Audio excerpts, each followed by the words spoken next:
Hello मेरे दोस्तों, कैसे हैं आप लोग। मेरी उम्मीद और मेरा विश्वास आपके साथ है, सब कुछ अच्छा और बेहतर होगा। जैसे कि आपने थंबनेल से देखा कि एक सवाल था, तो मैंने उसके ऊपर वीडियो बनाना बहुत ज़रूरी था, क्योंकि वो कह रहे हैं कि 2 महीने हो गए हैं जो सिंगापुर का वीज़ा नहीं आ रहा है।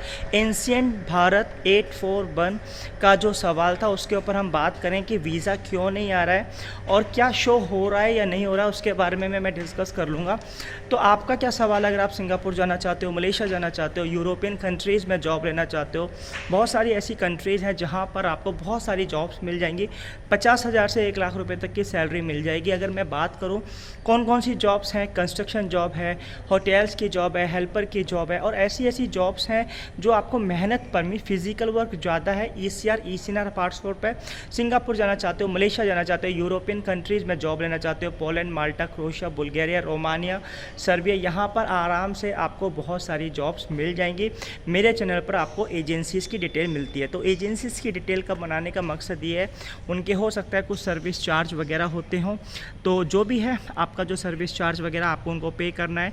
और हाँ, पेमेंट जब भी करें जब आपका वीज़ा आ जाए। सबसे पहले आपको एक चीज़ इन्फॉर्मेशन मैं बता देता हूँ, जिस भी कंट्री का आप वीज़ा अप्लाई कर रहे हो उस कंट्री की इन्फॉर्मेशन आपके पास होनी चाहिए। वीज़ा चेक करना, तभी आपको पेमेंट करना है। फ्री वैकेंसीज़ भी आती रहती है मेरे चैनल पर, तो आप फ्री वैकेंसीज़ भी देख सकते हैं। मोस्टली जो फ्री वैकेंसीज़ हैं ओमान, कतार के ऊपर निकलती है, मिडिल ईस्ट के ऊपर निकलती है। तो अगर आपके पास पैसा नहीं है तो पुरानी वाली वीडियो देख रहे हैं कि कैसे विदेश जा सकते हैं। 2-4 साल लगेंगे लेकिन आप जा सकते हैं।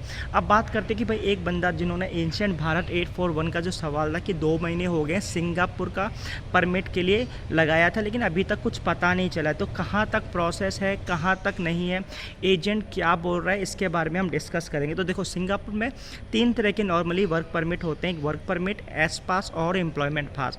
तो हो सकता है आपका जो एजेंट है वो आपके एस पास और वर्क परमिट के लिए अप्लाई कर रहा हो। तो जब कोई भी जॉब अप्लाई करने से पहले सिंगापुर में आपका सिंगापुर में एम्प्लॉयर होना बहुत ज़रूरी है। अगर सिंगापुर का कोई एम्प्लॉयर होगा तभी आपको जॉब मिलेगी। तो हो सकता है कि आपके एजेंट बोल रहा हो, आपकी फ़ाइल ले ली हो और वो सिंगापुर के लिए कोई एम्प्लॉयर ढूंढ रहा हो, अभी तक नहीं मिला हो, इस वजह से आपका कुछ केस नहीं सॉल्व हो रहा है। अगर इसमें अगर 2 महीने हो गए हैं तो आप अपने एजेंट से ये पूछ सकते हो कि भाई मेरा वीज़ा कब आएगा, कब एप्लीकेशन लगेगी। और जैसे ही आपकी एप्लीकेशन लग जाती है, जैसे आपका एजेंट है कोई, वो कहता है कि आपका वर्क परमिट के लिए अप्लाई कर दिया है, तो आप अपने एजेंट से वर्क परमिट नंबर एप्लीकेशन पूछ सकते हो। और इस वेबसाइट पर जो MOM की वेबसाइट इस तरह की आ रही है, यहाँ पर अपना पासपोर्ट और एप्लीकेशन नंबर देख सकते हैं कि आपका स्टेटस कहाँ तक है। अगर वीज़ा चल प्रोसेस में, कहने का मतलब ये है कि जो सिंगापुर के लिए अगर आपका वर्क परमिट लगा है या अप्लाई है तो आप अपनी एप्लीकेशंस चेक कर सकते हैं MOM की वेबसाइट पर। अगर आपका MOM की वेबसाइट पर शो नहीं हो रहा है तो इसका मतलब है कि आपका वीज़ा अप्लाई करा ही नहीं है, चाहे वो 2 महीने हो और या 4 महीने हो।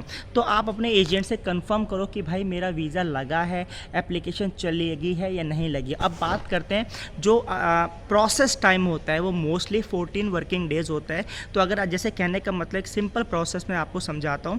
जैसे कोई आपका सिंगापुर के लिए जॉब अप्लाई कर रहा है, मीन्स कोई एजेंट आपके लिए थर्ड पार्टी है इंडिया के, तो सिंगापुर में भी कोई एजेंसीज होगी, तो उसने कोई एम्प्लॉयर ढूंढा, उस एम्प्लॉयर को कोई नीड है फॉरेनर्स वर्कर की, तो आपके डॉक्यूमेंटेशन और एम्प्लॉयर की डिटेल MOM की वेबसाइट पर जाएगी। मीन्स MOM जो यहाँ की मिनिस्ट्री ऑफ मैन पावर है, HR लगाएगा कि ये फला फला बंदा है XYZ, इस परमिट के लिए इस कंपनी में अप्लाई करना है और वर्क परमिट। तो फिर 14 वर्किंग डेज़ में आपको, जैसे आज अप्लाई हो चुका है MOM की वेबसाइट पर, तो आपका एप्लीकेशन नंबर की वहाँ पर आएगा कि MOM की वेबसाइट पर दिखाएगा, ईमेल पर भी आएगा, जो जिसने अप्लाई कराया, चाहे वो HR हो सकता है, चाहे वो एम्प्लॉयर हो सकता है, चाहे वो एजेंसीज हो सकती है, जो ऑथराइज एजेंसी, सिंगापुर की काफ़ी ऑथराइज एजेंसी जो MOM से अप्रूव्ड होती है।